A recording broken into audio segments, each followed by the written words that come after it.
aquaponics and stuff like that, and I still have worm beds.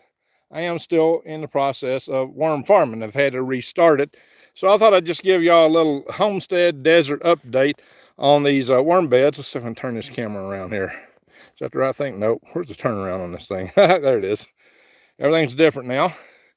Here I am in the high desert of Arizona. And you can see the worm beds here. I've just put food in them, watered them, checked the worms. I've got 10 of these sled bed worm beds out here. You may recall the video I did on producing these worm beds. I did a couple of videos on that because you can pull them with a tractor. I now have 2 tractors out here I could pull them with. That's the good news.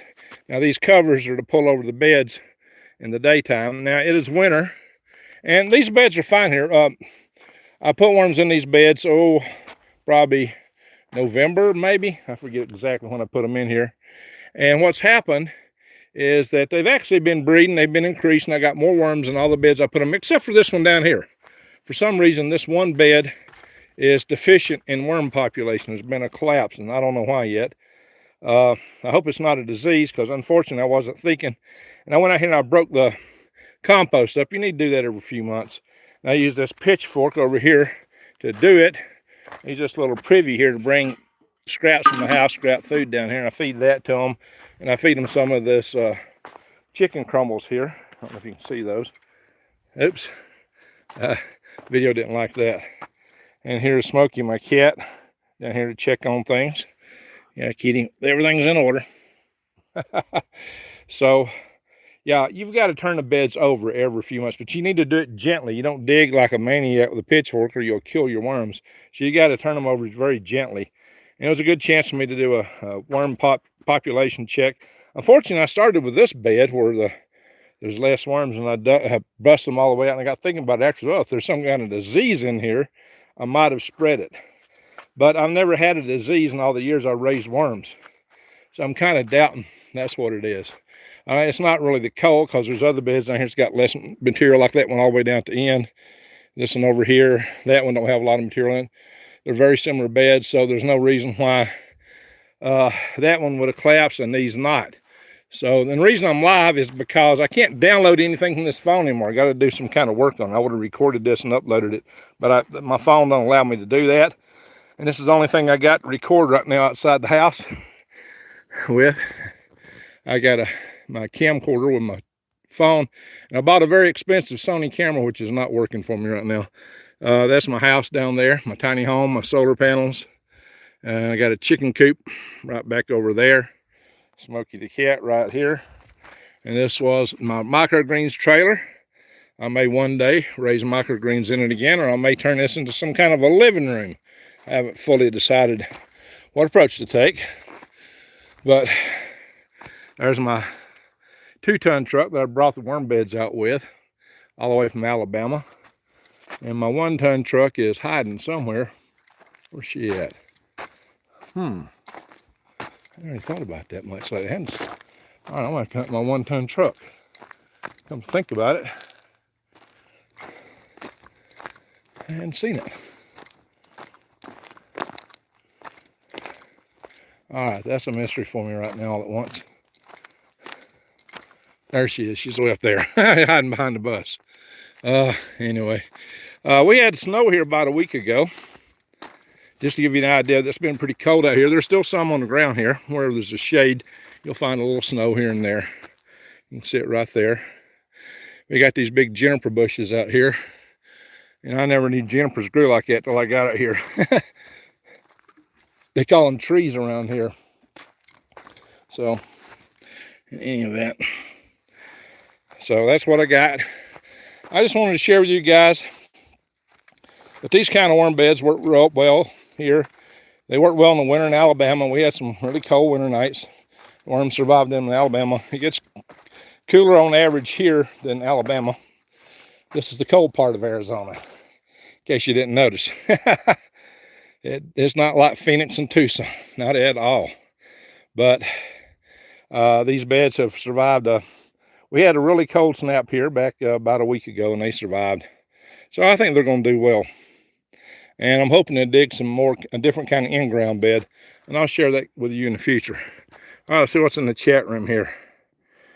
All the sun, baby girl, shield maiden, you days, how you doing? Arnold, broken fish. Let's see, it's hard to read here. Is this Groucho Globe? All right. I often wonder if the worms got better in the plastic tubs if they were earth. What? I often wonder if the worms would go better in plastic tubs if they were earth. I'm not really quite getting what you're saying. Meow, meow. Okay. Happy cat. Yeah, happy cat. Absolutely. Shows your pond. Well, I don't want to walk all the way over there right now because I got to cover these back up. I got to cover this stuff back up, and I'll show the pond in a future video. It's still doing well. It's still holding water. Not a ton of water, but she's still holding water. And I got those lids over there, which used to be lids to in-ground worm beds. I think I'm gonna make a roof out of them for storing some of my junk under. That I got a bunch of stuff that needs to be covered up. That's probably what I'm gonna use those for. And make a quick and dirty roof. Because the metal on them is good. And my in-ground worm beds in the future, I think I'm gonna cover with some kind of ground cloth or tarp, kind of like I'm doing these. We don't have quite the same threats here as we had in Alabama. We had moles. Moles were a big problem for me in Alabama. There's no moles out here. Those moles ate earthworms, and most of this area ain't got no earthworms. So I'll set up some special beds from these in the future. At least I hope to. Anyway, that said, I'm gonna go. I just want to make this a quick video here. Okay, I have a wire from inside tub to ground to the house earth. No, you don't need that. You don't need to ground them like that. That's not necessary. It's not necessary at all. So anyway, let me turn this around so you can see me real quick. Anyway, I just giving you a quick update. I got some other chores I got to do, and I got to get in. I was hoping to do a video today on Greenland. It may have to wait till tomorrow. I've just got too much to do. So I just wanted to share this with you real quick so you can see that I'm still in kind of the worm business, but I'm not selling any worms. That's not enough beds for me to sell like I used to, and I don't want to have to hire people again like I did. That destroyed me. I don't want to hire labor anymore. I'm gonna do what I can do on my own. Unless I find somebody really super. If I do, I might reconsider that.